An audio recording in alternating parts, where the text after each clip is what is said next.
The great prophets of the Bible are men of faith from diverse backgrounds and contexts called by God to bring his message to the people. They faced challenged kings of nations and broke divine warnings in times of apostasy and deep despair. They are not examples of trials.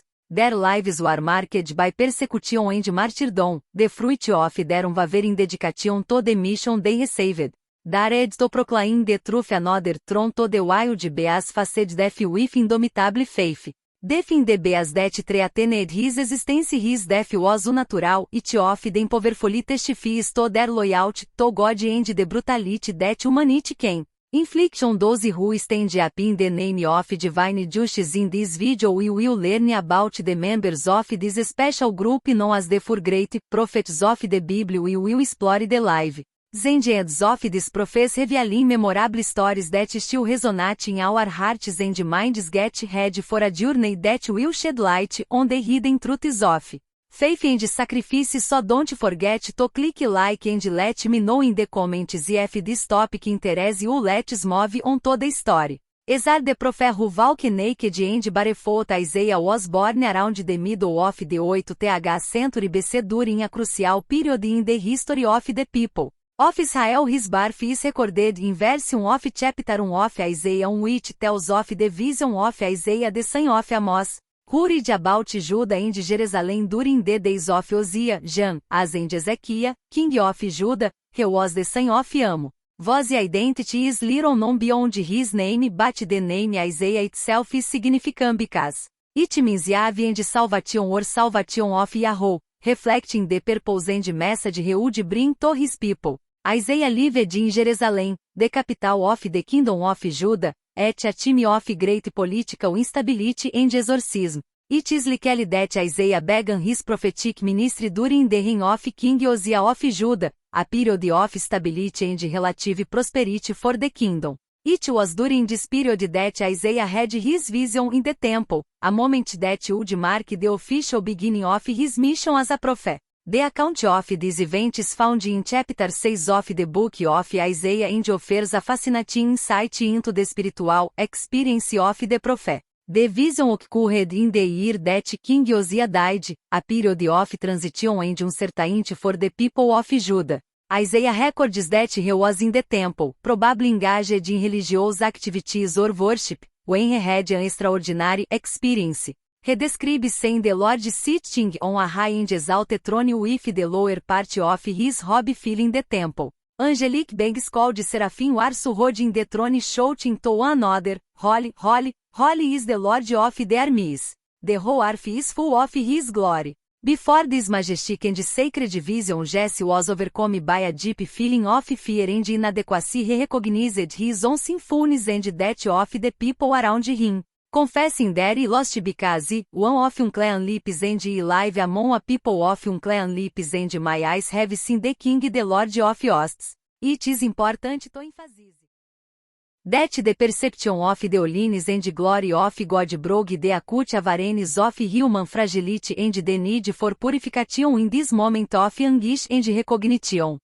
One of the seraphim flew toward Isaiah with a burning coal that he took from the hotel with tongues. He touched Jesse's mouth with the coals and declared that he had touched his lips. Now his iniquity was removed and his sin atoned for. This symbolic action represented the purification and reconciliation of Jesse with God, preparing him for the prophetic service to which he was then called.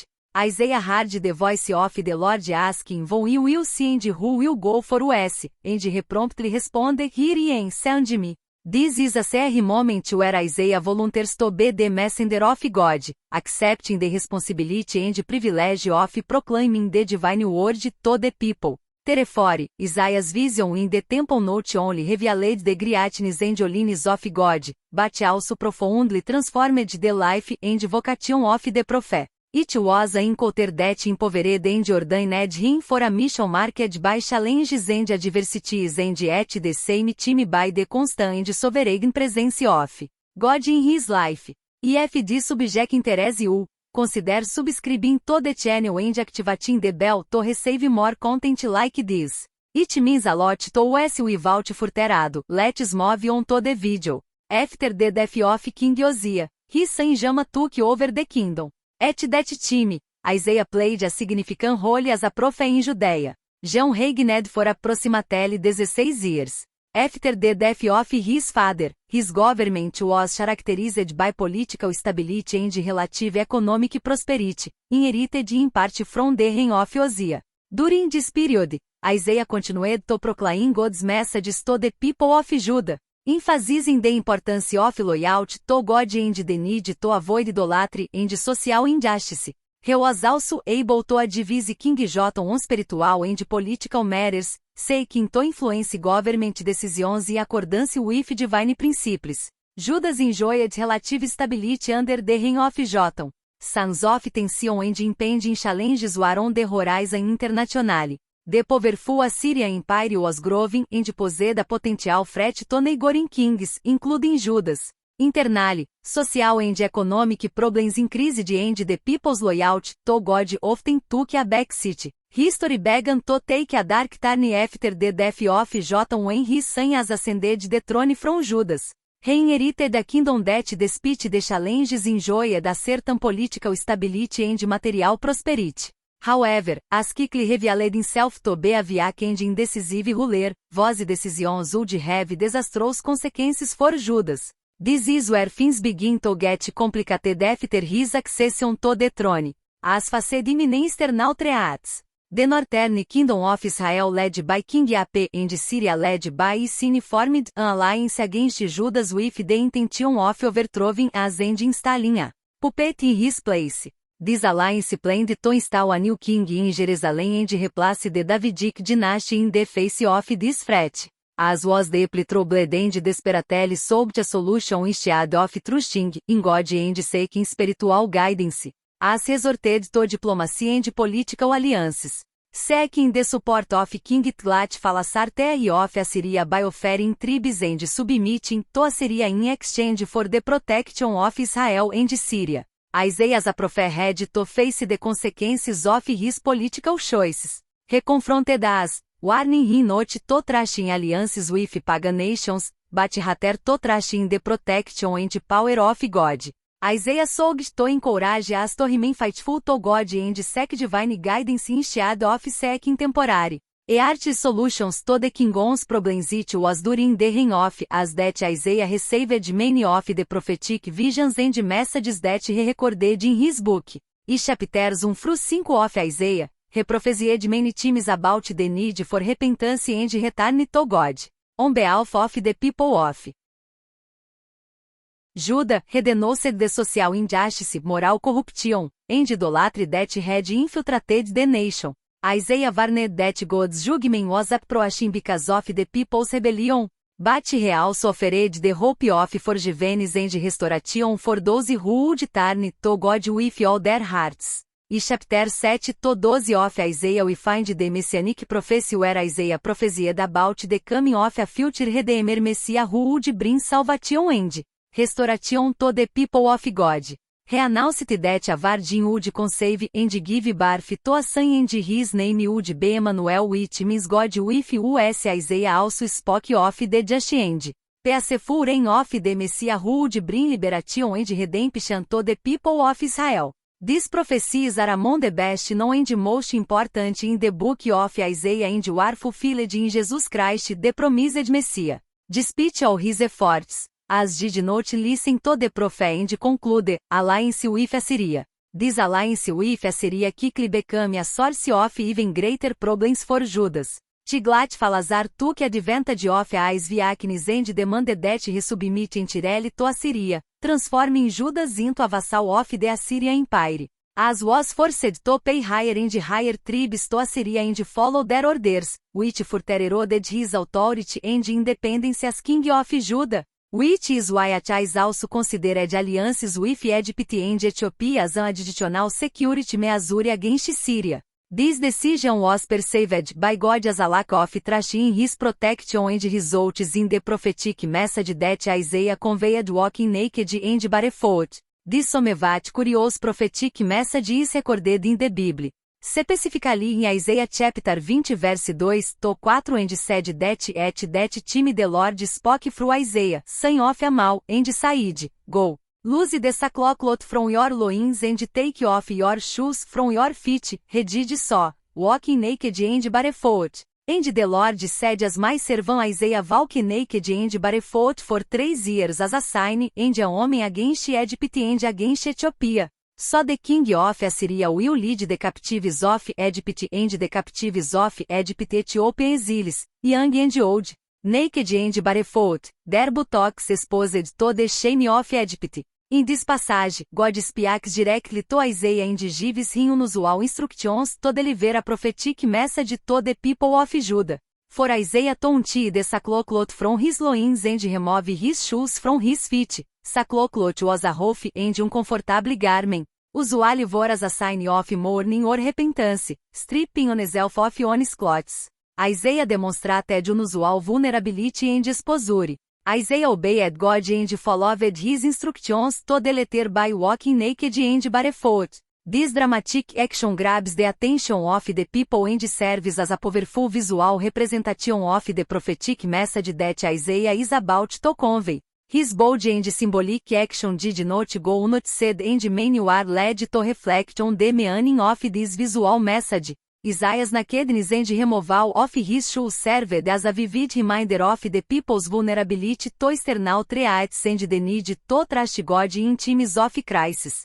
By walking barefoot, Isaiah symbolized humility and submission to the divine will. He showed that there was nothing that could hide or protect the people of Judah except trust in God and obedience to his commandments. God then explains the symbolic meaning of this action and compares the period during which Isaiah walked naked and took off his shoes for 3 years with the fate that awaited Egypt and Ethiopia.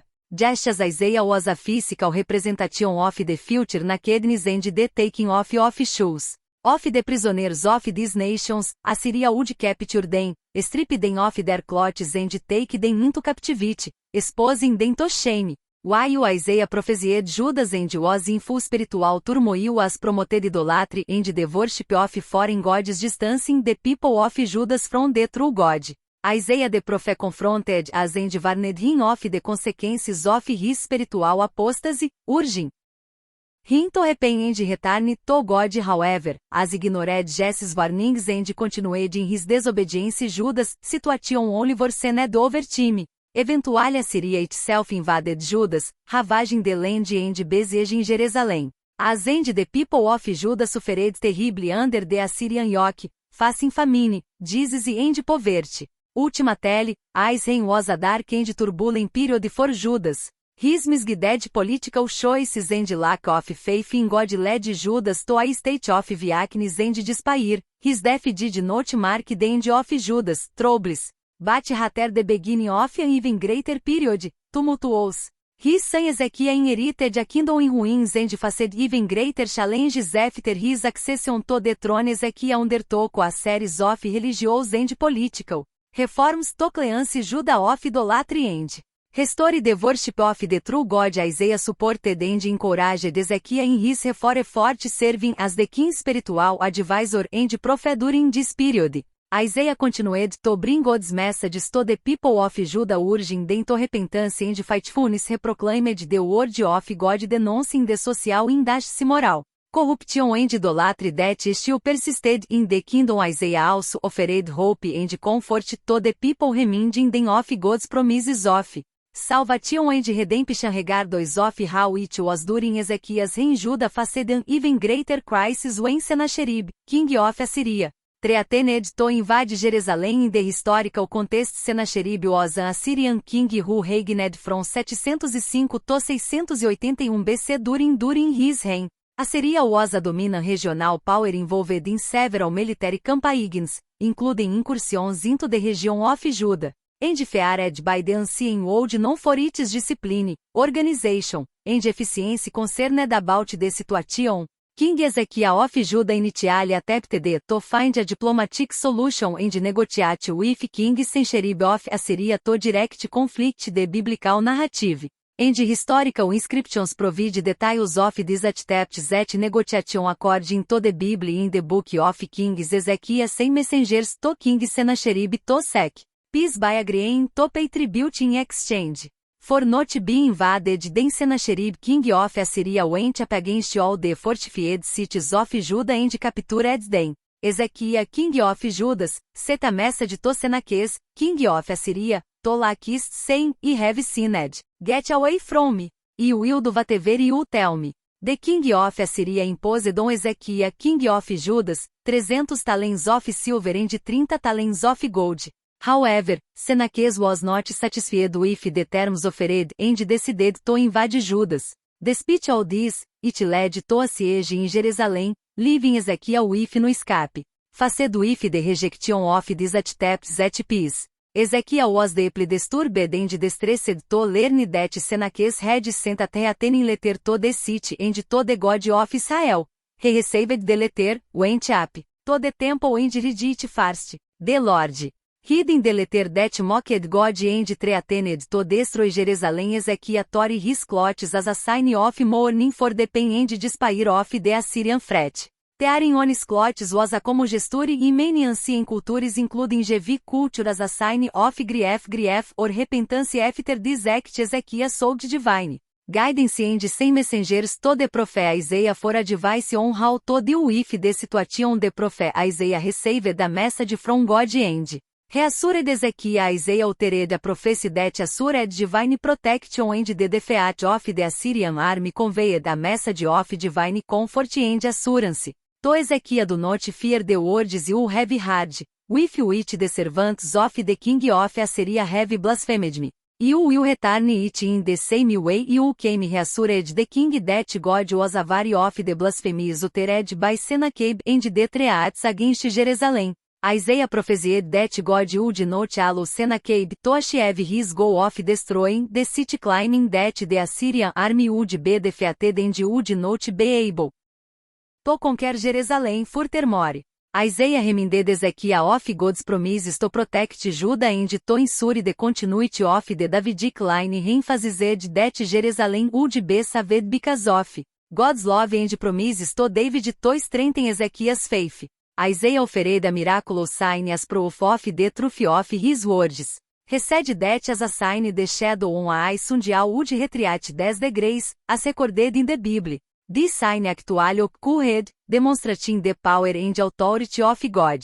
Isaiah's message brought comfort and hope to Ezequiah and the people of Judah in a time of great distress, solidifying their confidence in divine protection. Ezequiah then expressed his faith in God and begged the Lord to hear his prayers and intervene on behalf of Jerusalem. He begged God to protect the city and demonstrate his power so that all the kingdoms of the earth would know that the Lord is the supreme God.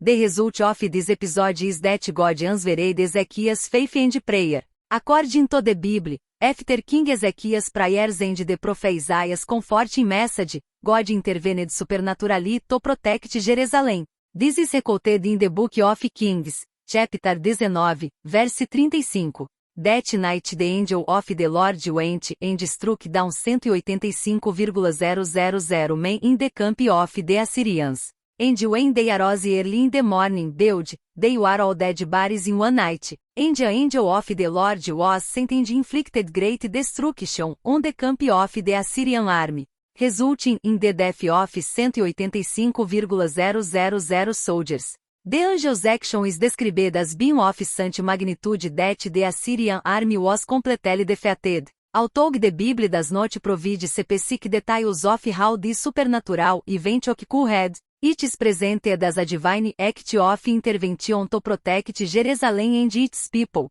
The story highlights the belief in divine protection and the importance of faith in times of great danger. The reaction of the people the next day was one of great amazement and surprise at the destruction of the Assyrian army. The people of Jerusalem and their leaders, including King Ezekiah, were relieved and grateful that they had been protected from such an imminent and destructive threat. They recognized God's power and divine intervention as the reason they were safe. Ezekiah and Isaiah worked together to restore faith and obedience to the truth. God thus paved the way for a future of peace and prosperity for Judah. Later, Manasseh, Ezekiah's son, succeeded his father as king of Judah and reigned for about 55 years. Fortunately, his reign is remembered as one of the darkest arcs in Judas' history because of his serious rebellion against God and persecution of the faithful. Manasseh reversed many of the religious reforms initiated by his father Ezekiah. He reintroduced idolatry and worship of pagan gods in Judah, building pagan hotels and around Jerusalem. Manasseh also viciously persecuted the prophets and those who remained faithful to the God of Israel. Shedding innocent blood and spreading spiritual corruption throughout the kingdom. In this hostile environment, Isaiah continued to proclaim the word of God despite the imminent danger. He denounced Manasseh's apostasy and warned of the consequences of rebellion against God. Isaiah would face opposition and persecution for his actions. Prophecies and faithfulness to God, but he remained steadfast in his mission as the Lord's messenger during the reign of Manasseh.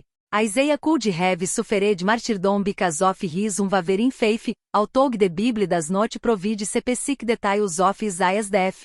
Isaiah states that he was persecuted and martyred during the reign of Manasseh. His legacy as a prophet and messenger of God, however, continued to his own through generations, inspiring faith and courage even in times of great tribulation. Another account of Isaiah's death is found in the book of the Ascension of Isaiah. This book is an apocryphal text of the Old Testament that is not part of the canon of the Hebrew or Christian scriptures but is considered significant for the understanding of Judeo-Christian literature and theology. It is composed of several parts including visions, prophecies and a narration of Jesus' ascension to heaven. The story of Jesus' death as described in this book is one of the most notable and dramatic parts. It relates that under the reign of Judas of King Manasseh, Isaiah faced great opposition because of his prophecies and his role as a defender of justice and righteousness. According to this account, Manasseh was angered by Jesus' criticisms and warnings because he was involved in idolatrous practices and unjust. In his fury, Manasseh ordered Jesus to be split into as a form of extreme punishment for his words and actions. Isaiah, faithful to the end, accepted his fate with courage and resignation. He remained firm in his faith and continued to proclaim God's message until the last moment, even in the face of a terrible and torturous death.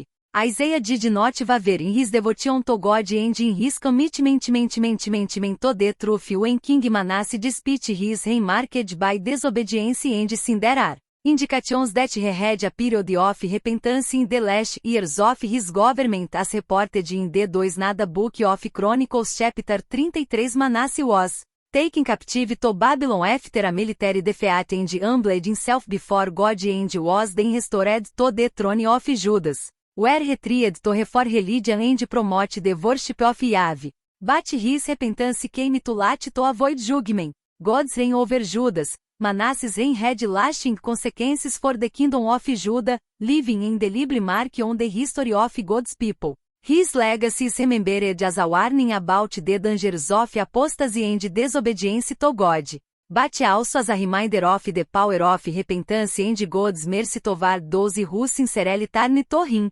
despite the many murders of believers and prophets. Isaiah is recognized for these prophetic writings contained in the book that bears his name, the Book of Isaiah, which is part of the Old Testament of the Bible. This book consists of 66 chapters and is one of the longest and most influential works among the prophets of the Old Testament. Isaiah recorded his visions and prophecies throughout his ministry, delivering God's messages to the people of Judah during a crucial period in Israel's history. Jeremiah, the weeping prophet. Imagines a time when the chosen nation was on the verge of collapse and God in His infinite mercy was still sending warning messages of hope for judgment and restoration. Through Amen. Jeremiah, the prophet of tears, born in the late 7th century. Beco Jeremiah grew up in a time of drastic political and religious change. The kingdom of Judah ruled by a succession of kings who frequently led the people astray from the ways of God was in decline. The once prosperous nation protected by the covenant with the Lord was now marching towards destruction, and it is in this context that God called Jeremiah to be His voice among the people. A voice that cried out in the spiritual wilderness from a very young age. Jeremiah felt the weight of this calling, a responsibility that he never asked for, but accepted reluctantly.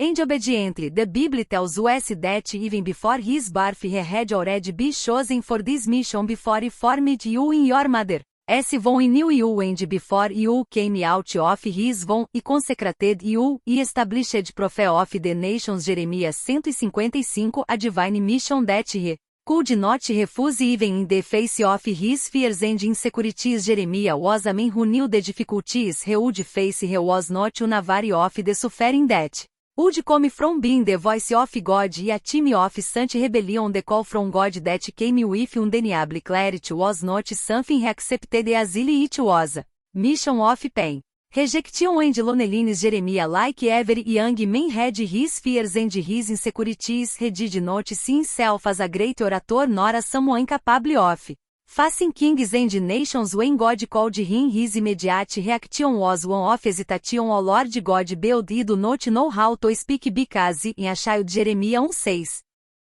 Jeremiah's humanity shines at this moment. After all, he was just a young man, aware of his limitations, but God is not impressed by human weaknesses because his strength is realized precisely in weakness. And so the Lord responded to Jeremiah's fear with a promise of constant presence. Do not say a child, for you will go to all those to whom send you, and you say everything command you. Do not fear them, for you with you to deliver you, says the Lord. Jeremiah 1:7-8. However, the prophet sought up with a heavy heart to accept the challenge. He knew that he was not speaking in his own name, but in the name of God, the one who knew him from his mother.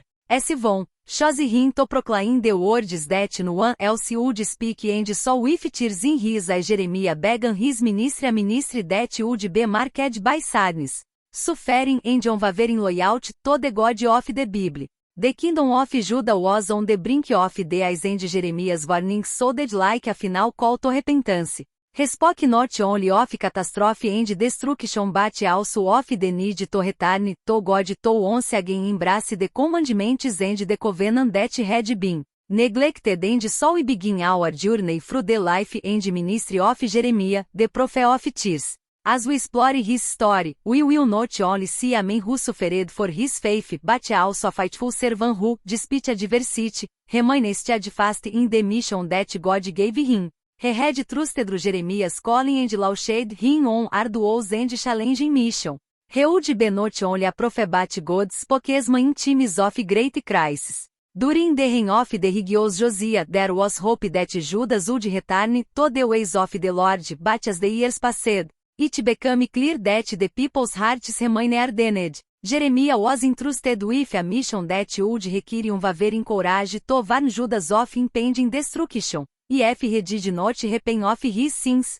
the nation that had turned away from the sources of living water was now about to reap the bitter fruits of its rebellion. For my people have committed two words. They have forsaken me, the source of living water, to all out cisterns for themselves. Crack cisterns that hold no water. Jeremiah 213. Jeremiah's mission was in essence an act of divine love. God in his mercy did not want his people to perish, but for them to repent and return to him. However, Jeremiah's task was not at all easy. He faced daily resistance from a people who did not want to ignore the truth, who preferred the gentle words of false prophets to the harsh but necessary warnings of God.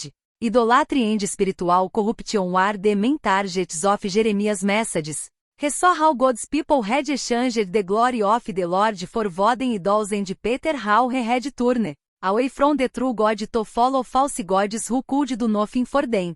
Jeremiah's heart was broken when he saw the spiritual degradation of Judah, a nation that had once been called to be holy and separated. He fervently proclaimed the words that the Lord gave him, words that exposed the sin of the people and called them to return to righteousness. But despite these warnings, Jeremiah faced the scorn and rejection of many, including the religious leaders themselves, who should have been the first to listen and to repent at the heart of his mission. Jeremiah found himself faced with a dilemma about how to continue preaching to a people who refused to listen, but he persevered knowing that he was fulfilling God's will. His warnings were not mere words in the air, Bate a desperate até tenta to save Judas from destruction with it new prophecy with it new message the wise Jeremiah renewed his commitment.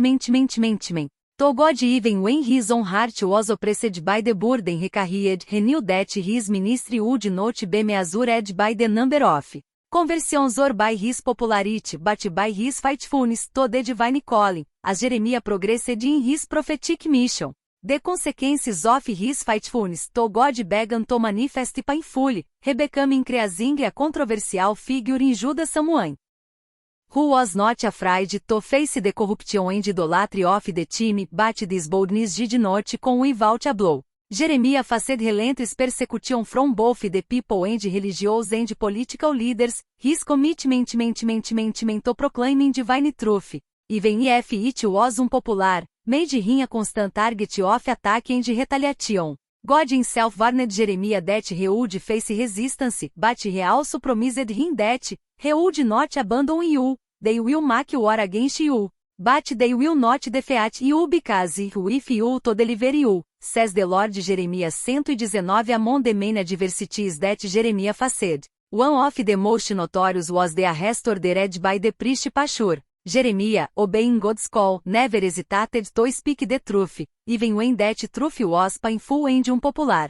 He had received harsh word from the Lord, a prophecy announcing the imminent destruction of Jerusalem and the temple, the spiritual heart of Judah. For the people and their religious leaders, it was inconceivable that God would allow such a disaster, especially against his own house, the temple. But Jeremiah, with the conviction that only deep communion with God could bring, proclaimed his words of judgment at the gates of the temple, urging the people to repent before it was too late. Among the religious leaders who fiercely opposed Jeremiah was Pashur, the priest responsible for the security of the temple. Pashur did not support Jeremiah's prophecies of destruction, sending as a threat to the stability and authority of the religious leaders. To him, Jeremiah was an agitator, someone who had to be silenced so that order could be maintained. The priest saw Jeremiah's messages as a direct attack on his own position and the status quo he represented.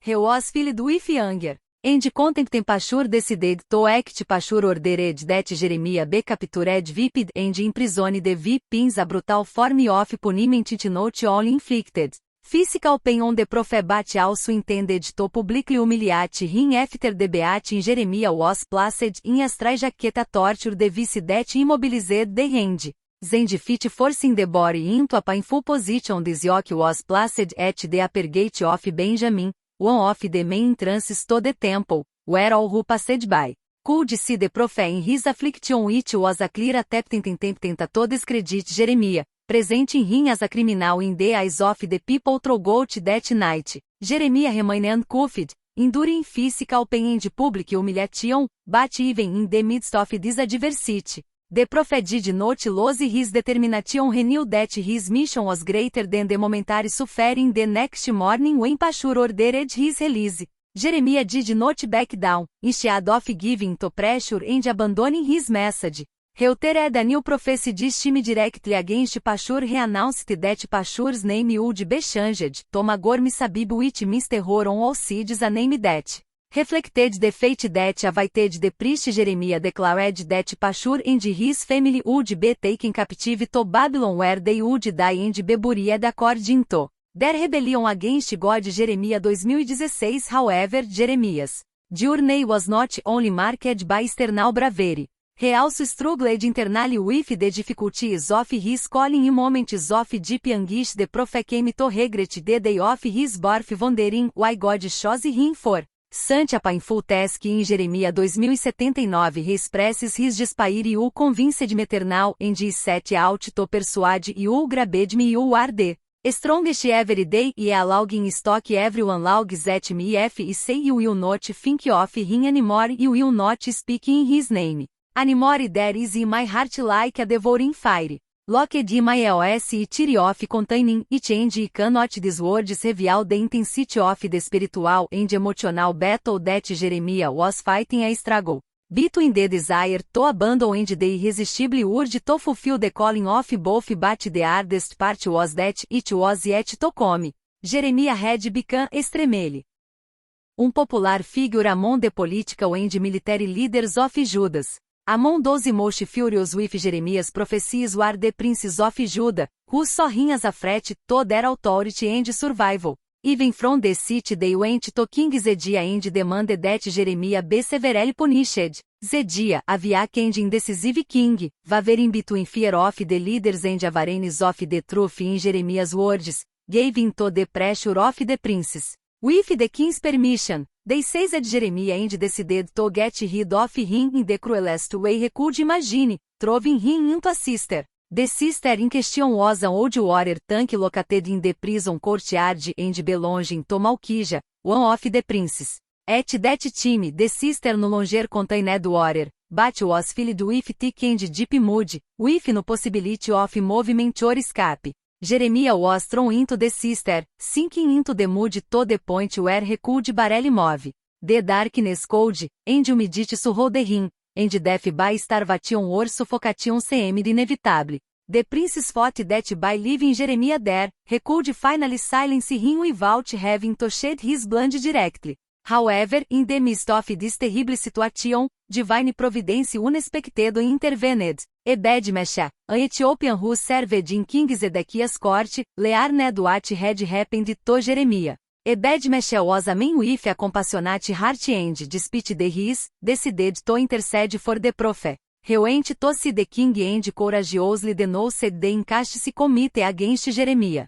Zedekiah, perhaps moved by guilt or by the memory of Jeremiah's warnings, authorized Ebed-Melech to save the prophet from the sister. Ebed-Melech then gathered some men and improvised ropes made of rags and old cloths. He lavered his ropes into the sister and carefully guided Jeremiah so that he could place them under his arms so that he could be lifted out of the sister. This act of kindness and courage saved the life of Jeremiah who, when pulled from the sister, was exhausted and covered in scum. But still alive after his rescue, Jeremiah was placed back in the court prison or, although still in prison, was at least safe from the terrible conditions of the sister. This episode of the sister of scum is not only a story of persecution, but also a testimony of God's faithfulness in the midst of extreme suffering. Jeremiah, even in the face of seemingly certain death, was sustained by divine providence through the Ebed-Melech, showing that even in the darkest and most desperate moments, God does not give up on those who remain faithful to Him. The story reminds us that no matter how deep the sister of hardship we find ourselves in, there is always hope and affection in God's faithfulness. Later, once released, Jeremiah's ministry continued its messages, becoming increasingly dark and urgent. He was called to proclaim God's judgment on Judas and one of the most devastating prophecies he received concerned the destruction of Jerusalem. This city that had been the center of God's worship and the symbol of His presence among the people was now doomed to ruin due to the continued disobedience and rebellion of its inhabitants. Jeremiah mentioned words in describing the coming disaster, and his warnings became the heart of his ministry. Behold, you will send for all the peoples of the north, declares the Lord, and you will bring them against this land, against its inhabitants, and against all the nations around it, everlasting desolation and oppression. Jeremiah 259. The impact of Jeremiah's prophecies was profound, especially because he spoke against the popular belief that Jerusalem was inviolable. Many in Judah believed that God would never allow His holy city to be destroyed, especially the temple where His presence still resided. Jeremiah boldly and convincingly challenged this false security. He proclaimed that God's very presence had been defiled by the idolatry and rampancy of the people, and as a result, God would use Nebuchadnezzar, king of Babylon, as an instrument of His judgment. This prophecy not only shocked Jeremiah's listeners, but also angered them, because it was inconceivable that God would allow a foreign nation to destroy His city and take His people captive. One of Jeremiah's most notable clashes occurred with the false prophet Ananias Pineapple attempting to offer a message of hope that contradicted Jeremiah's public statement that the Babylonian temple would be broken within 2 years and that the captives, as well as the treasures of the temple, would be returned to Jerusalem. Jeremia initially respondeu if bitter irony, wishing that Ananias words were true, but knowing that they were false. Then announced in the name of God that Ananias would be the saving the people and that instead of peace there would be war, famine and pestilence. The prophet who prophesies peace, when his word is fulfilled, then this prophet will be recognized as sent by the Lord in truth. Jeremias 289, shortly after the death of Ananias, confirming the truth of Jeremias' words and God's judgment on those who distorted these words. Despite the earnest of these prophecies, Jeremiah also brought messages of hope for the future amidst the impending destruction. He spoke of the promise of restoration, although this restoration would only occur after a period of 70 years of captivity in Babylon. Thus says the Lord, when 70 years are completed for Babylon, you will visit you and fulfill my good word to you by bringing you back to this place. Jeremias 29, 10 This promise contained in a letter sent to the exiles in Babylon offered a glimmer of hope amidst the darkness, showing that God's judgment was always accompanied by his mercy and that he had not completely abandoned his people. The prophecy about the destruction of Jerusalem culminated in one of the most tragic moments in history. Judas in 586 BC Jeremias' words were fulfilled with frightening precision. The Babylonians invaded the city, destroyed the temple, and took much of the population into captivity. Those who mocked and rejected Jeremias' words were now living the harsh reality that he had predicted. The city that once shone like a beacon of glory was reduced to nothing. The ruins and Jeremias' lamentation echoed among the broken stones and the broken hearts of the few survivors. This episode is a powerful testimony to the fulfillment fate of God's promises of judgment and restoration. Jeremiah, true to his calling, proclaimed divine truth even when it was unpopular and painful after the destruction of Jerusalem and the desolation that followed. Jeremiah, the prophet, who foresaw events with frightening accuracy, expressed his pain and sorrow in a way that would resonate through generations. He wrote the Book of Laments. This book is a profound and moving reflection of the suffering of a man who witnessed the complete ruin of his nation, the city and its people. The words of lament are not just a historical record, but a cry of pain and despair, a raw and visceral expression of Israel's collective mourning. How alone this city stands, if populous, she has become like a widow. She who was great among the nations. Laments 11 This first cry summarizes the dramatic transformation of Jerusalem from a vibrant and lively city into a desolate and abandoned city. The poetry of lamentation is structured in the form of an acrostic, each chapter beginning with a new letter of the Hebrew alphabet. This form reflects an attempt to find order in the midst of chaos, an effort to articulate in an organized way the pain and confusion that followed the destruction. Jeremiah, known as the prophet of tears, pours out his soul in each line, describing not only the physical devastation of Jerusalem, but also the feeling of spiritual abandonment and that permeated the people. The temple that had been the center of God's worship was in ruins, and the people felt as if God himself had abandoned them. The Lord became like an enemy. He devoured Israel, he devoured all its palaces. He destroyed its fortresses, and increased the mourning and lamentation in the daughter of Judas 25. Jeremias' lamentations capture the pain of a people facing the consequences of their own disobedience. The prophet mows not only the tangible laws of life in the houses and the temple, but also the laws of God's favor. He acknowledges that the destruction is the result of God's righteous judgment, but this does not diminish the intensity of his grief. Jeremiah expresses a sense of collective guilt, believing that the calamities that befell Jerusalem were deserved due to persistent sins. The prophets and priests sinned in the holy city, and the blood of righteous lamentation was shed. 4:13 This recognition of sin and God's justice is a recurring theme throughout the book, showing that even in the midst of lamentation there is understanding that God remains just and sovereign. But amidst the darkness of lamentation there are glimmers of hope.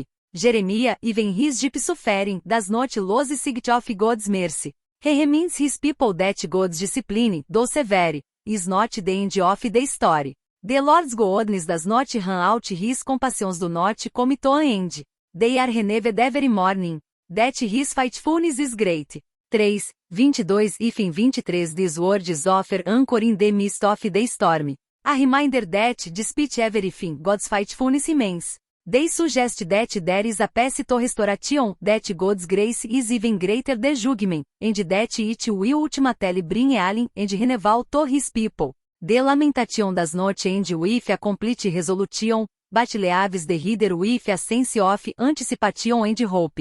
These words remind us that, however painful the consequences of sin, the door to hope is never completely closed in lamentation. The prophet not only recounts the destruction of Jerusalem, but also paves the way for the next chapter in Israel's history. A chapter that will be marked by renewal and a return to the covenant with God.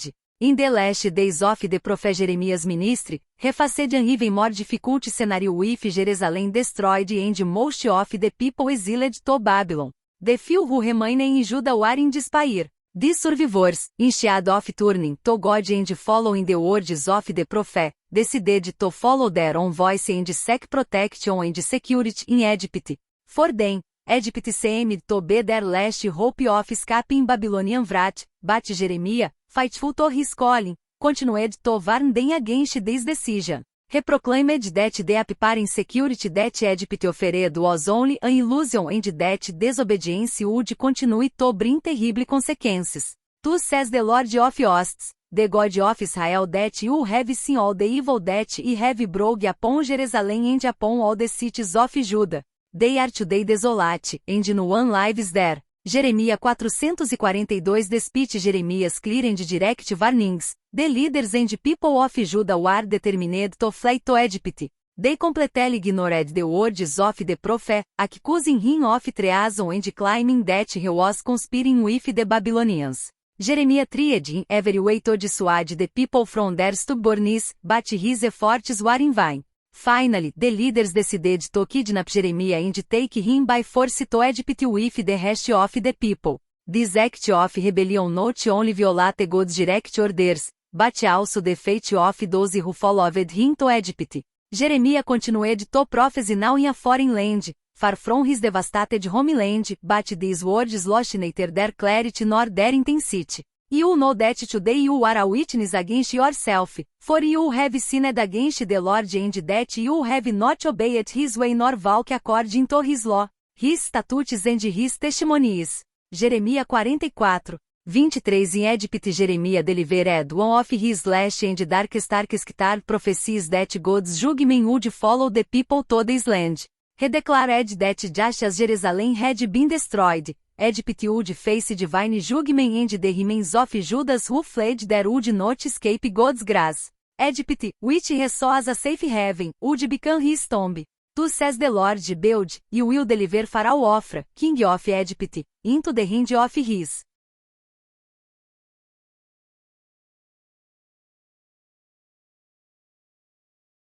enemies and into the hand of those who seek his life, as he delivered Zedekiah, king of Egypt, of Judas, at the hands of Nebuchadnezzar, king of Babylon, his enemy who wanted his life. Jeremiah 4430. This final prophecy was a death sentence for those who persisted in their disobedience. Historically, there is no detailed biblical or extra-biblical account that directly confirms the specific fulfillment of all parts of this prophecy in the exact manner described by Jeremiah.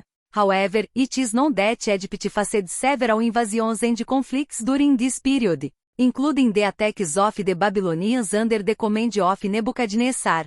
These events could be seen as the general fulfillment of Jeremiah's prophecy about the judgment that would come upon Egypt and the Jews who had taken refuge there. Although the biblical account does not provide a definitive conclusion about the fate of these refugees. Although the Bible does not provide explicit details about Jeremiah's last days, Jewish and Christian traditions suggest that the prophet met a tragic end in Egypt. Some traditions claim that he was stoned to death by his own patriotic comrades who refused to hear these words until the last moment. This grim fate, though not confirmed by scripture, is in keeping with the life of a prophet who constantly faced rejection, persecution, and suffering because of his faithfulness to God. Jeremias def, whatever it might be, marks the end of one of the most intense and difficult prophetic ministries in the Bible.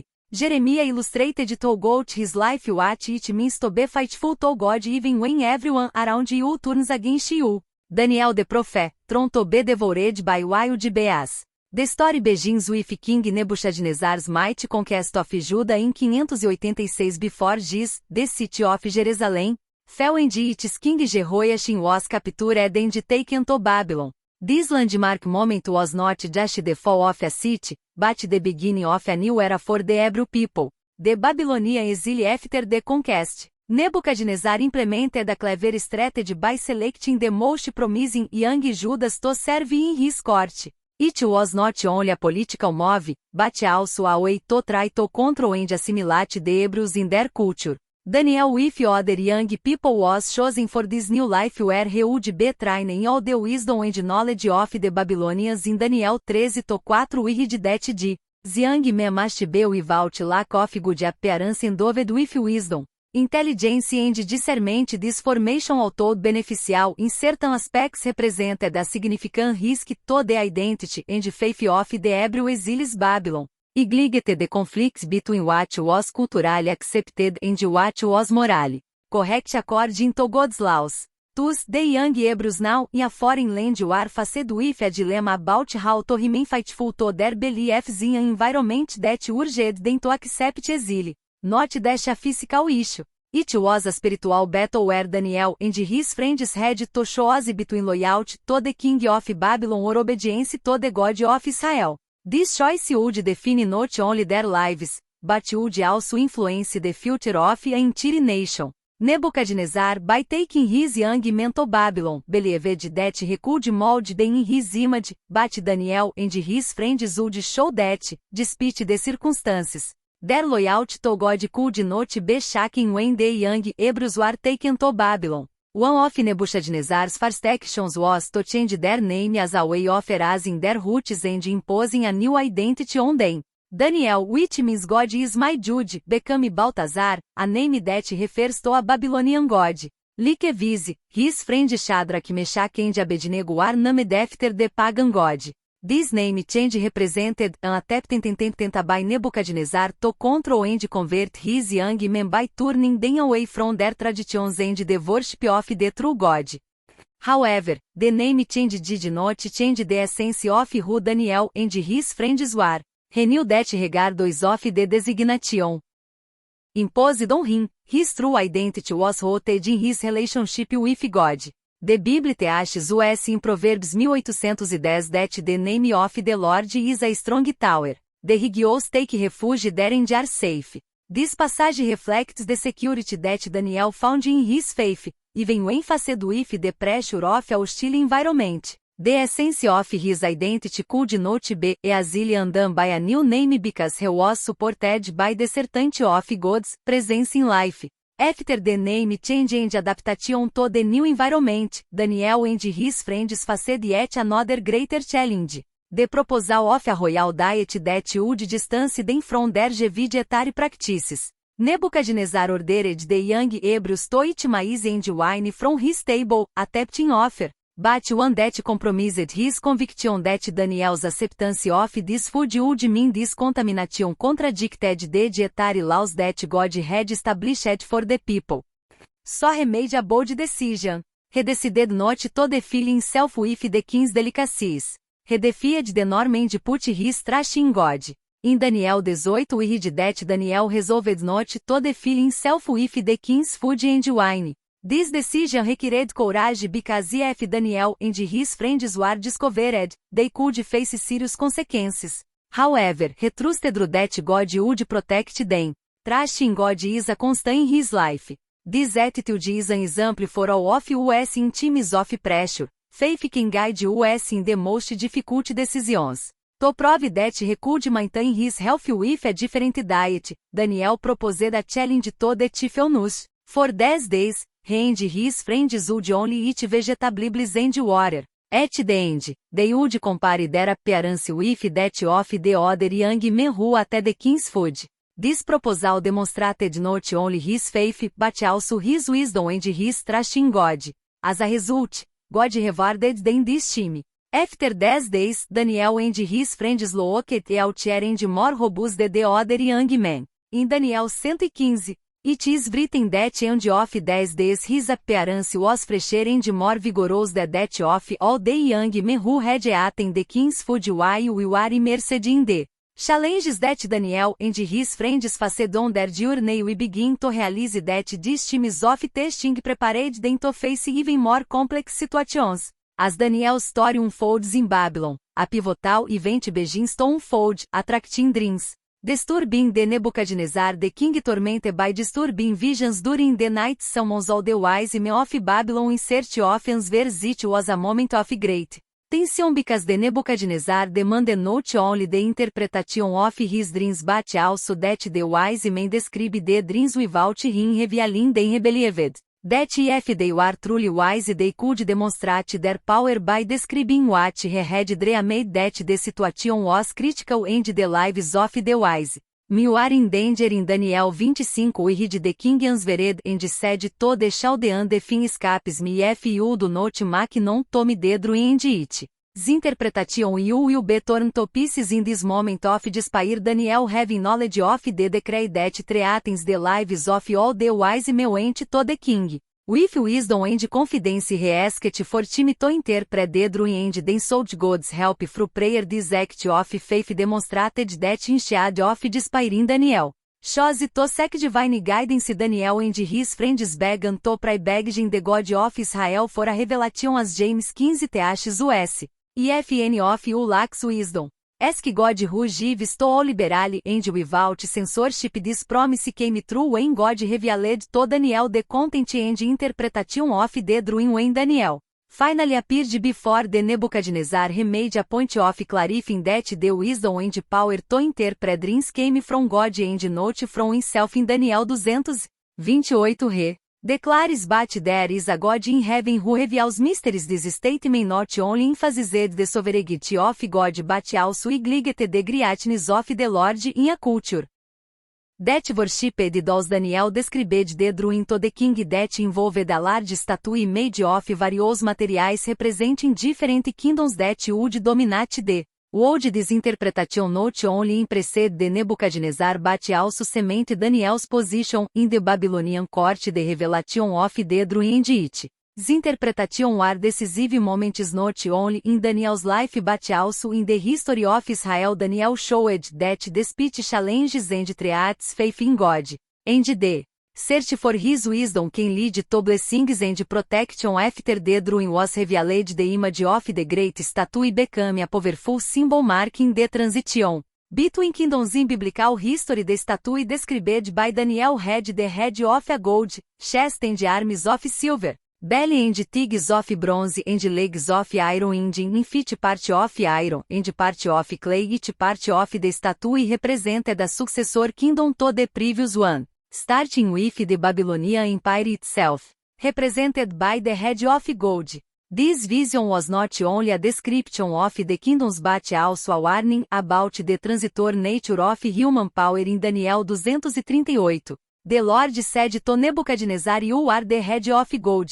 But this reaffirmed God's sovereignty throughout history and future events. Daniel explained that each metal symbolized the degradation of human power, showing that although Nebuchadnezzar was powerful, his authority would not last forever. Silver chest and arms represented the Medo-Persian Empire, followed by the belly and thighs of bronze symbolizing Greece. The legs of iron represented the Roman Empire, which with its military strength and influence dominated Western civilization. But most intriguing were the feet of clay and hell, symbolizing a divided kingdom that is unstable and would not stand the test of time. This kingdom sequence not only illustrates the history of humanity but also reveals God's sovereign plan for salvation. But the dream does not end there. Daniel continued his interpretation, speaking of the stone that fell without human help and destroyed the statue that symbolized the kingdom of God that would be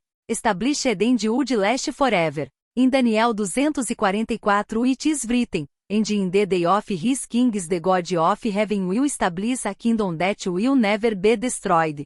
This verse is a powerful declaration of God's sovereignty over all the nations and kingdoms of the earth, emphasizing that even in the face of the most formidable powers, the divine kingdom will prevail. The message contained in the vision of the statue is a reminder that despite the appearing greatness of human kingdoms, all are transitory and subject to God's judgment. Despite the revelatory dream, Nebuchadnezzar, in his quest to consolidate power and worship, had a colossal statue built of gold and, in an act of desperation for control, ordered all the inhabitants of the kingdom to bow down before it. This demand was a direct offense to the God of Israel and a test of loyalty for the young Hebrews who knew that bowing down to idols was unacceptable. In Daniel 35 it is written, when you hear the sound of the trumpet, the flute, the tambourine, and all kinds of music, you shall bow down and worship the golden image that King Nebuchadnezzar set up.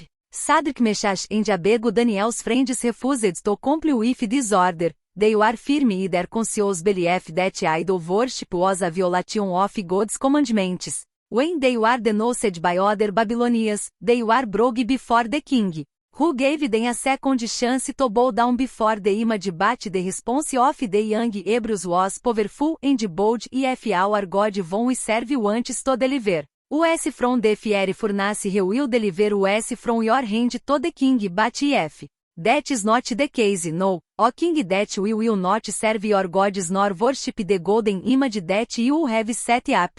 Daniel 3171. This statement not only showed their unwavering faith but also their determination to remain loyal to God regardless of the consequences of their refusal. Nebuchadnezzar became enraged and ordered the furnace to be heated 7 times hotter than normal. Shadrach, Meshach's courage and abiding in the face of the threat of death illustrates once again that those who are not shaken by circumstances were ready to face death rather than compromise their worship of the true God. In an act of desperation, the king ordered the young men to be thrown into the furnace, and the heat was such that the soldiers who trailed them were consumed by the flames. However, what followed is a powerful testimony to divine protection. Looking into the furnace, Nebuchadnezzar was surprised to see men walking freely among the flames without being burned.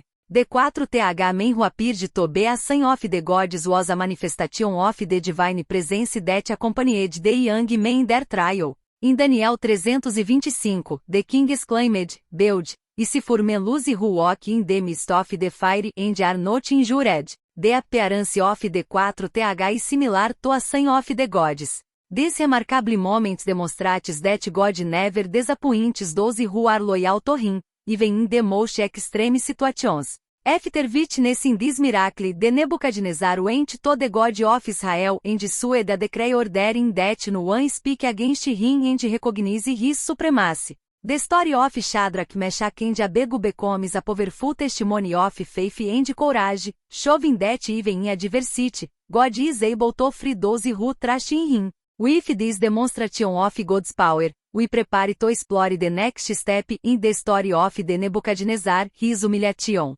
and his eventual recognition of God's sovereign power after the impressive deliverance of Shadrach, Meshach, and Abednego of the fiery furnace. Nebuchadnezzar, although he had recognized the power of the God of Israel, he had not yet fully understood the extent of divine sovereignty. His arrogance and vanity continued to dominate his life, leading him to believe that his kingdom and his power were unshakable, but God in his infinite wisdom decided to teach the king a lesson that he would never forget. In Daniel 417, we read that a decree was issued. This decision is a decree of the watchers, and this sentence is a word of the saints, so that the living might know that the Most High has authority over the kingdom of men, and that he visit to whom ver revistes a disturbing dream came again to the Nebuchadnezzar. This time an immense tree that rose to the sky offering shade and abe to everyone, except this tree. It was cut down, leaving only a stone, and the king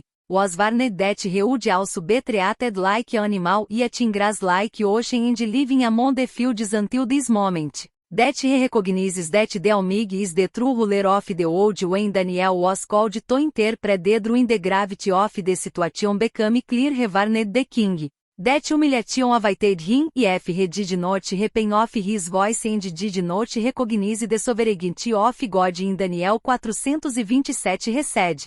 Therefore to the king accept my advice and free yourself from your sins by practicing justice and from your iniquities having mercy on the poor. The king however ignored Daniel's warning a year later while boasting of his accomplishments. The Nebuchadnezzar was suddenly struck by prophecy as a fulfillment of the word of God. His reason was taken away and he began to live like an animal being expelled from society. The fall of the king was a deep blow showing everyone that true power is not in riches or kingdoms but in God who rules. Suddenly he began to eat grass like ocean and the heavens became his home. In this moment of humiliation it was God's response to the king's arrogance, reaffirming that no matter how powerful they are can place themselves above the Creator. However, even in this humiliation the story does not end in despair. At the end of his punishment Nebuchadnezzar regained his reason and rise in his eyes to having recognized the sovereignty of God in Daniel 434 he exclaimed now in Nebuchadnezzar praise exalt and glorify the King of heaven for all these works are true and his voices are righteous and he can walk in the paths of pride. This transformation of the king's heart is a powerful testimony of God's grace and mercy, showing that even the most hardened hearts can be molded by his power. Nebuchadnezzar's humiliation serves as a reminder to all of us of the importance of recognizing God's sovereignty in our lives. It is a warning not to let arrogance take over, but on the contrary to humble ourselves before the Most High. After the fall of Nebuchadnezzar and his transformation, the history of the Babylonian Empire moves to a new chapter where his grandson, Balthazar, assumes the throne. Balthazar, unlike his grandfather, shows no reverence for God in a moment of arrogance and contempt. He decides to give a great banquet inviting many of his nobles to celebrate in the middle of the festazar. With his spirit of contempt orders to bring the sacred utensils from the temple of Jerusalem used to worship the God of Israel so that he and his guests could rejoice and mock everything that is sacred. In Daniel 5:2-3 it is written that Belshazzar gave a great banquet to many of his nobles and drank wine in their presence, and while he was drinking wine he ordered that the gold and silver vessels that Nebuchadnezzar his father had taken from the temple be brought for them to drink. This act of desecration would not go unnoticed in the eyes of God. While the party was in full swing, a supernatural phenomenon occurred. Human fingers appeared and began to write on the palace wall. The terrified king turned pale and his mind was overwhelmed with what should have been a celebration turned into a nightmare. Balthazar summoned all the wise men and enchanters of the kingdom, but no one was able to interpret the message written on the wall. The situation became increasingly tense and despair invaded the king. It was then that the queen remembered the wisdom of Daniel, suggested that he be called Daniel, who had been one of Nebuchadnezzar's chief advisors. Was brought before the king. He in his wisdom did not hesitate to confront Balthazar about his ungodly behavior and his lack of respect for God. In Daniel 5:22-23 Daniel said that you, son of Balthazar, have not humbled your heart knowing all this, but have exalted yourself against the Lord of heaven. Daniel then revealed that the message written on the wall was a judgment from God against Balthazar Michael for holy meaning that God numbered the days of Balthazar's reign and weighed him in the balance, and that his kingdom would be given to the Medes and Persians to acknowledge in the depth of God's warning and judgment. Balthazar, a final act of desperation, honored Daniel by offering him rewards and naming him the third ruler of the kingdom. However, this honor was in vain because that same night the Babylonian Empire fell into the hands of the Medes and Persians, as foretold in Daniel 5:30-31. We find the tragic outcome of the story. That same night Belshazzar, king of the Chaldeans, was killed and Darius, the MDE, took the kingdom. In the fall of Belshazzar, it is a powerful reminder that disobedience to God and disrespect for the sacred bring serious consequences. His story teaches us the need for reverence and respect for the Creator. As Belshazzar's story ends in dramatic fashion, We prepare for the next test of faith that Daniel will have to face with the fall of Belshazzar. Darius the MD ascended the throne and established a new government over the empire. Daniel, because of his wisdom and discernment, quickly distinguished himself and was promoted to a position of significant influence. However, this rise aroused the jealousy and resentment in 2020 of other leaders and administrators who united against him. In Daniel 63, it is said that Daniel sought out among the princes because he had an excellent spirit in him. The king thought of constituting him to go to the kingdom, determined to overthrow Daniel. The governors and satraps saw a way to Daniel was an upright man and faithful to God. So in a treacherous plan, they convinced King Darius to sign a decree forbidding the worship of any god or man except the king himself, under penalty of being thrown to the lions' hounds. The king being signed the order without considering the implications. In Daniel 67, we read that all the princes of the kingdom, the prefects, the governors, the high authorities and the counselors were convinced that a royal decree and a firm prohibition be established that anyone should make petitions to every god or man, for 30 days except you, the king, be thrown into the lions' den. Daniel, aware of the decree, did not hesitate to continue his daily practice of praying to God. He opened his windows towards Jerusalem and prayed 3 times a day without fear. His faith and his unwavering devotion were a powerful testimony of his relationship with God when his adversaries surprised him. Praying that they would have no doubts and immediately went to report to the king. Darius was shocked to learn that he had been arrested, which would lead to the death of his precious advisor. In Daniel 614 it is written that the king upon hearing these words became very upset and began to think of how to free Daniel. Unfortunately, King Darius was unable to cancel his own decree and condemned Daniel to the lion's pen. Before being thrown, the king expressed his desire that Daniel's God would deliver him. With sincere concern, restated that your God von you continually serve will deliver you. Daniel 61 Daniel was thrown onto the pen and a stone was placed over him, tying him up overnight. The king was worried, unable to eat or have fun. Resembling hours thinking about Daniel's fate. Even in the face of death, he had confidence in the God who had always protected him. The next morning, Darius ran to the fuse, calling out Daniel's name, hearing the familiar voice. He was surprised to find that Daniel was unarmed. Daniel, servant of the living God, your God whom you continually serve, could he deliver you from the lions? He asked. King Daniel replied with joy, O king forever. My God sent his angel and shot the lions, mouth so that they would not harm me, because he was found innocent before him and before you, tu, king. E have committed no crime. Daniel 620-22. The miracle of God's protection demonstrated that faith in the midst of adversity is never in vain. With this divine intervention, King Darius ordered Daniel's accusers to be thrown into the lion hounds and King Lama so that everyone would fear and worship God. Daniel's visions are among the most intriguing and profound revelations in the Bible, offering a glimpse into the future beyond his time, following the dramatic events of his life in Babylon. Daniel received a series of visions revealing the succession of kingdoms and divine interventions throughout history. His visions not only captured the prophet's attention, but they are also relevant to all believers because they reveal God's sovereignty over the nations and events that shape the world as one of the most remarkable. The visions that Daniel had were of the four bears representing the four great kingdoms that would appear on earth. The first was a lion with eagle's wings symbolizing Babylon. The second was a bear representing the Medes and the Persians. The triseme was a leopard with four wings representing Greece. And the 4th was a terrible and terrifying beast symbolizing the Roman Empire. Each of these kingdoms would have its own time of domination, but all would eventually be subordinate to the eternal kingdom of God.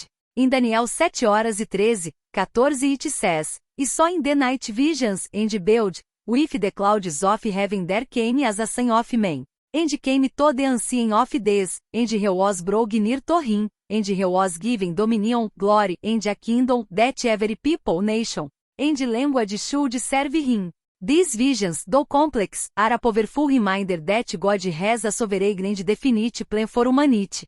Daniel received not only revelations about the coming kingdoms, but also about the events that would culminate in the coming of the Messiah Jesus Christ, who will establish a kingdom that will never end. The importance of these visions cannot be overstated. They offer comfort and hope to the secure believer, that no matter how tumultuous the world becomes, God is always in control. The Lord reveals to Daniel that the true King Jesus will reign in righteousness and that all earthly kingdoms will be temporary in addition to visions about the kingdoms. Daniel also received prophetic messages about the end times. These revelations not only challenged Daniel's understanding but also intrigued seekers and believers throughout the centuries. In Daniel 124 it is said, but you Daniel keep these words and keep the book until the time of the end. Many will run here and there and knowledge will increase. These prophecies speak of a future where truth will prevail and God's wisdom will be revealed in its fullness. Ezekiel, the prophet of visions. Ezekiel was not only a prophet, he was also a priest. This dual role is very important because it gave him a deep understanding of the law and religious rituals, as well as the divine messages he received as a priest. Ezekiel was probably well versed in the Hebrew scriptures, the temple rites and the religious traditions of Israel. His priestly training probably influenced his views and the way he interpreted and conveyed God's messages derived from the Hebrew Yekeskel. The name Ezekiel means God will strengthen or God will prevail. This meaning is not just a linguistic detail but reflects the essence of Ezekiel's mission and the central message of his prophetic ministry. In times of great hardship and crisis for the people of Israel, Ezekiel's name served as a constant reminder of the strength and power of God to sustain and triumph over all adversities. Nebuchadnezzar, the king of Babylon, was one of the most powerful monarchs of his time, known for his military campaigns and for transforming Babylon into one of the most magnificent cities in the ancient world. The deportation of the Jews was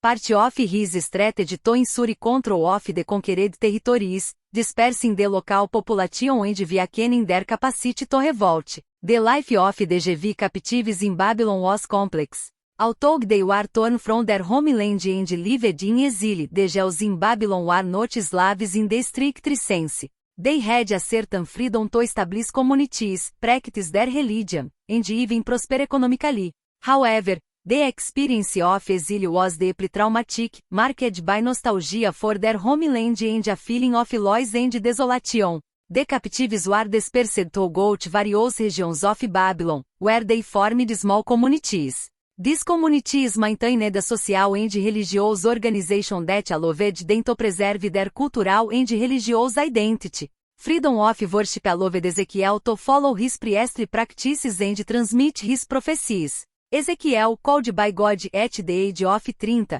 began his prophetic ministry at a crucial moment in the history of Israel. This calling occurred in the midst of the exile in Babylon, 5 years after his deportation. The age of 30 is particularly significant in the Jewish context because it is the age at which priests began their service in the temple, marking the beginning of a period of maturity and spiritual responsibility. The calling of Ezekiel's vision was dramatic and involved a series of extraordinary visions that confirmed his divine mission.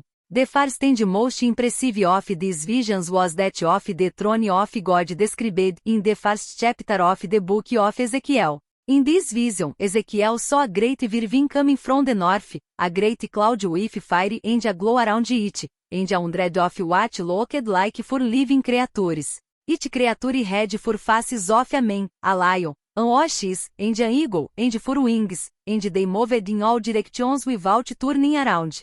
Next to each creature was a glittering wheel filled with eyes around these creatures. Ezekiel saw something that looked like a throne of sapphire, and on the throne was a figure that looked like a man. The appearance of this figure was like the glow of ember with fire around it, representing the glory of the Lord. This incredible vision not only revealed to Ezekiel the majesty and holiness of God, but it also gave him a glimpse of the complex and glorious Heavenly Kingdom.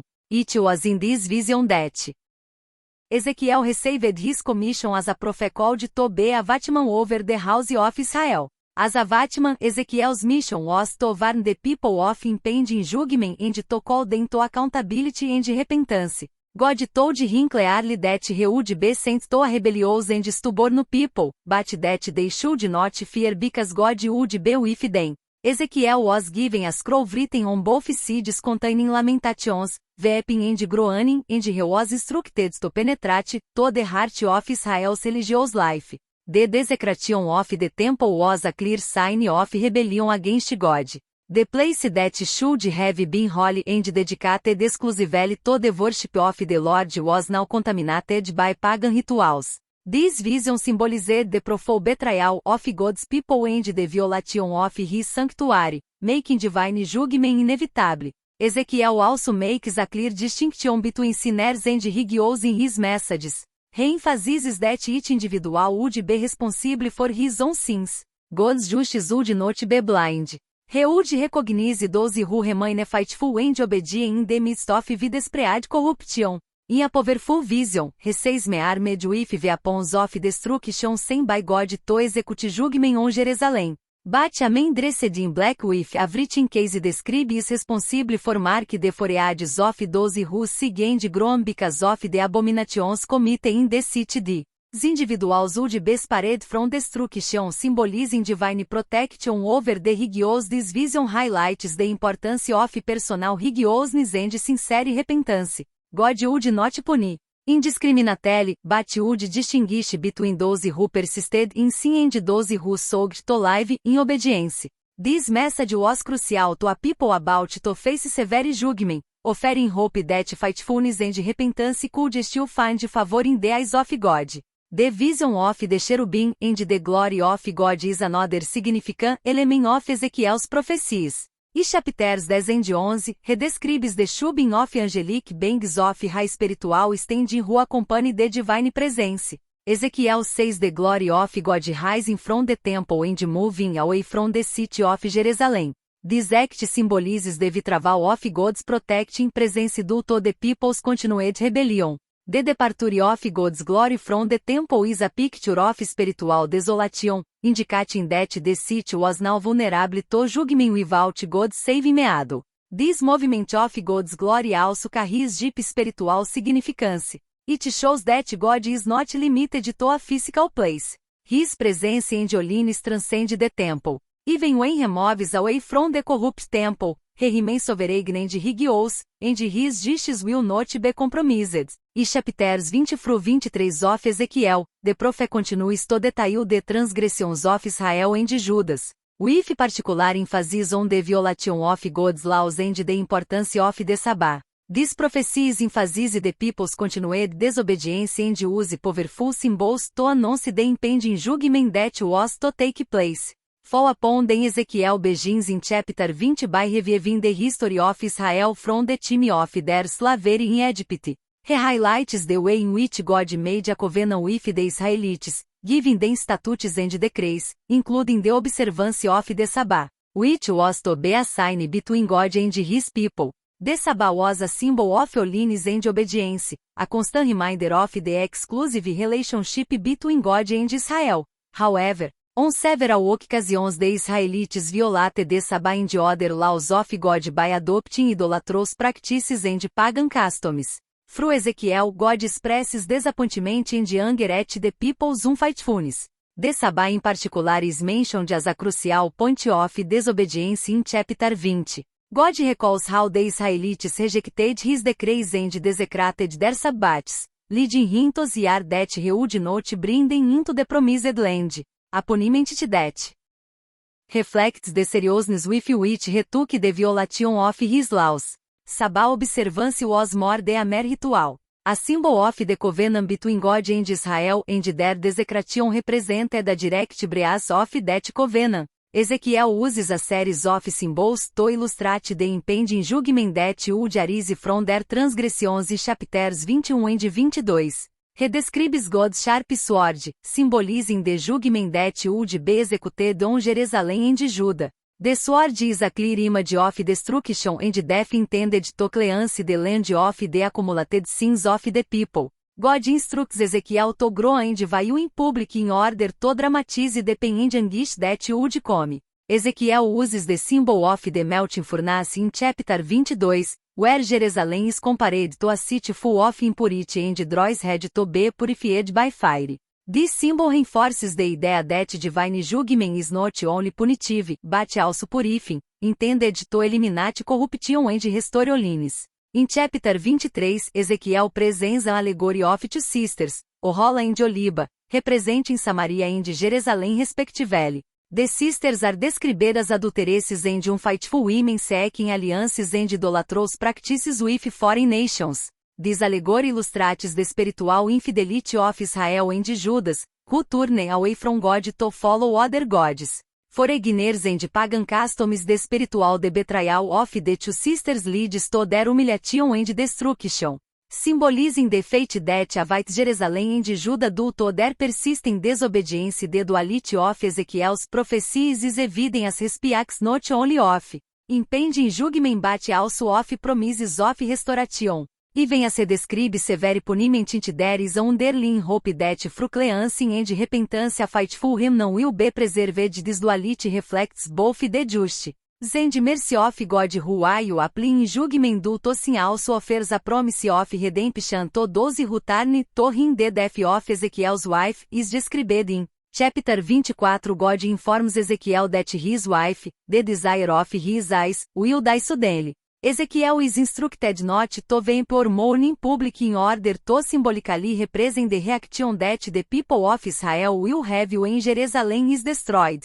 They will be in such a state of shock and grief that they are unable to express their grief in the traditional way. The death of Ezekiel's wife symbolizes the impending loss and desolation that Jerusalem will face. A tragedy so great that even mourning will be drowned out by the scale of the disaster. In chapters 29 through 33 of Ezekiel, the focus turns to Egypt, one of Israel's ancient enemies and allies. The prophecy begins with a direct condemnation of the Pharaoh of Egypt, comparing him to a great monster resting in his rivers climbing the Nile as his own creation. This imagery is meant to expose the false confidence of the Pharaoh and Egypt in their own power and natural resources. God, through Ezekiel, promises that Egypt will be devastated and the Pharaoh will be dragged out of his kingdom with his fish to die in the desert without any proper burial. This vision of desolation continues in the following verses, where God declares that Egypt will become a vast land and a ruin for 40 years. The Egyptians will be scattered among the nations, and the land will be desolate, a severe humiliation for a kingdom that had once considered itself invulnerable. After this time, God promises to restore Egypt, but it will never again be a major reigning power. A minor, subordinate kingdom unable to regain the glory of the ancient era. Ezekiel presents a final lament for Egypt, describing Pharaoh as a lion among the nations and as a monster in the seas. The imagery of the lion and the monster reinforces the idea that Egypt has come to be an uncontrollable force, but God will bring it to nothing. Ezekiel details how Egypt will be brought to the ice alongside other already destroyed nations, illustrating a destiny of death and desolation that insists on the fact that God is just and that his judgment is impartial. God takes no pleasure in the death of the wicked, but desires that all turn away from his evil voice and live this universal message that underlines divine justice, showing that all people, regardless of their greatness or their power, are subject to the moral law of God and that his mercy is available to those who repent. In chapter 37 we find one of the most vivid and impressive visions recorded in the book of Ezekiel, the Valley of the Dry Ocean. In this vision Ezekiel is led by God to a valley full of dry oceans. The valley is vast and the oceans are scattered everywhere, completely devoid of flesh and life. God asks Ezekiel to prophesy over his oceans, telling them to listen to the word of the Lord. As Ezekiel prophesies, an extraordinary miracle occurs, the bones begin to move and come together forming complete skeletons. Tendons of flesh and skin form in these skeletons transforming them into complete human bodies. However, these bodies remain lifeless without breath. Once again God orders Ezekiel to Prophecy this time so that the wind of the Spirit enters their bodies and gives them life. Ezekiel obeys and a powerful wind blows over the valley breathing life into the bodies. Now he is full of life and vigor, forming a great and powerful army. This symbolic vision represents God's promise to restore his people Israel who are exiled and seeming without hope. Just as the dry United Arab Emirates was brought back to life, God promises to bring life and renewal to his people. He will restore Israel to his grace and favor, even when it seems impossible to human eyes. In Ezequiel chapters 40, 44 the prophet is given a detailed vision of the new temple that will be built during the millennial reign of Christ. This vision presents a careful description of the temple, including its dimensions, its layout and its functions, as well as the roles of the priests and singers who will officiate there. Ezekiel is transported in vision to the land of Israel, where he sees a human figure and an angel who guides him through the different areas of the temple. The temple described by Ezekiel is grand in scale and beauty, much larger than the temple built by Solomon. Describes the exact dimensions, including the outer courts, the inner courts and the inner sanctuary where God's presence will reside. The prophet also describes the doors, the side chambers and the corridors, all meticulously planned and decorated. Every aspect of the temple is designed to glorify God and reflect his holiness and his majesty. Ezekiel also describes the exact measurements of the hotel where the sacrifices will be offered and the compartments where the priests and Levites will perform their sacred service. In addition, Ezekiel describes the functions of the priests and singers who will serve in the temple. They will be responsible for keeping the temple clean, and offering sacrifices and golden offerings and lead the people in praise and worship of God. The singers will be specially appointed to lead the hearts and songs of worship accompanied by sacred musical instruments. In chapters 45 to 48 the prophet gives a detailed vision of the distribution of the land of Israel during the millennial reign of Christ. This vision describes the division of the land into sacred districts and the allocation of the tribes of Israel into their respective inheritances. Ezekiel describes how the land will be divided into sacred districts, including areas for the temple priests and Levites, as well as cities and lands dedicated to the Lord. These districts reflect the importance of holiness and worship during Christ's reign, with the temple serving as the spiritual and cultural center of Israel. Ezekiel describes how the land will be distributed among the tribes of Israel, each tribe receiving its own inheritance in accordance with the promises made by God to Abraham, Isaac, and Jacob. The boundaries and limits of the lands are accurately described, ensuring that each tribe will receive its allotted share of the promised land. This vision of the new map of Israel during the reign of Christ reflects the restoration and renewal of the nation of Israel as God fulfills his promises to return his people to their land and bless them richly. It is a testament to God's faithfulness in fulfilling his promises and establishing his kingdom of justice and peace on earth.